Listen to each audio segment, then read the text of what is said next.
BTS এর one of the most popular member V, যাকে সবাই ফ্যাশনিস্টা হিসেবেই কনসিডার করে। ইনফ্যাক্ট 2021-এ মোস্ট হ্যান্ডসাম পুরুষের খেতাবও তার ঝুলিতেই রয়েছে। অলমোস্ট $20 মিলিয়ন সম্পত্তির মালিক ভি।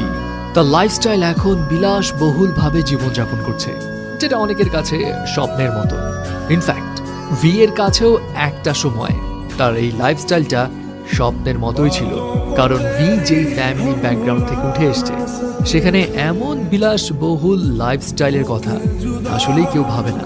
অ্যান্ড রাইট নাও আপনাদেরকে ভি এর জীবনের স্ট্রাগলের কাহিনী শোনাবো, যেটা জানলে আপনিও হয়তো ইন্সপায়ার্ড হবেন। ভি এর আসল নাম কিম তাহায়ুন। ভি 30 ডিসেম্বর 1995-এ সাউথ কোরিয়ার ডায়েগু শহরে একটি কৃষক পরিবারে জন্মগ্রহণ করে।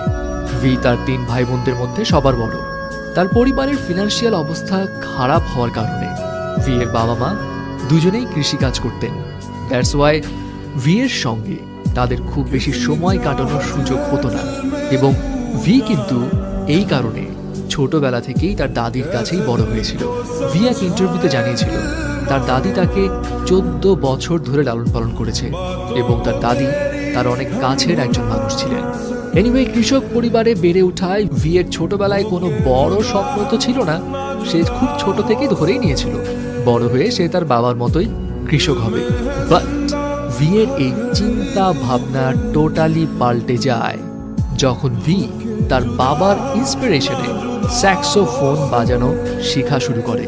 আর ব্যাস তখন থেকেই তার ভিতরে মিউজিকের প্রতি আগ্রহের বীজ একটু একটু করে বোনা শুরু হয়।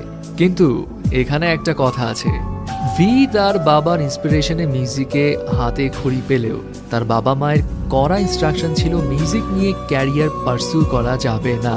তবে ভি যখন ক্লাস 9-এ পড়ে তখন তার লাইফে আসলো আনপ্রেডিক্টেবল একটা টার্নিং পয়েন্ট। ভি যখন 9th গ্রেডে, তখন সে তার বন্ধুকে সঙ্গ দেওয়ার জন্য biggest talent agency big hit এন্টারটেইনমেন্টের অডিশনে গিয়েছিল। ভি এর কিন্তু সেখানে অংশগ্রহণ করার কোনো পরিকল্পনাই ছিল না, সে জাস্ট তার ফ্রেন্ডের জন্যই গিয়েছিল। কিন্তু হঠাৎ করে বিগ হিট এন্টারটেইনমেন্টের একজন সদস্য ভিকে ওই শোতে পার্টিসিপেট করতে বলে। ভি অংশগ্রহণও করে। সারপ্রাইজিং বিষয় হচ্ছে, যেই মানুষটার পার্টিসিপেট করার কোনো প্ল্যানই ছিল না, সেই মানুষটাই একমাত্র পুরো শহর জুড়ে সিলেক্ট হলো। ব্যাস এরপর আর কি, ভি তার বাসায় তার বাবা মাকে সামহাউ বুঝিয়ে শুনিয়ে ট্রেনিং ক্যাম্পে যাওয়ার জন্য পারমিশন নিল। কিন্তু আমরা তো জানি কে-পপ ইন্ডাস্ট্রিতে নিজেকে প্রুভ করতে হলে ট্রেনি পিরিয়ডটা কতটা কঠিন হয়। অ্যান্ড অন্যান্যদের মতো ভিকেও খুব সকালে উঠে দিনে 12 থেকে 15 ঘন্টা প্র্যাকটিস করতে হতো।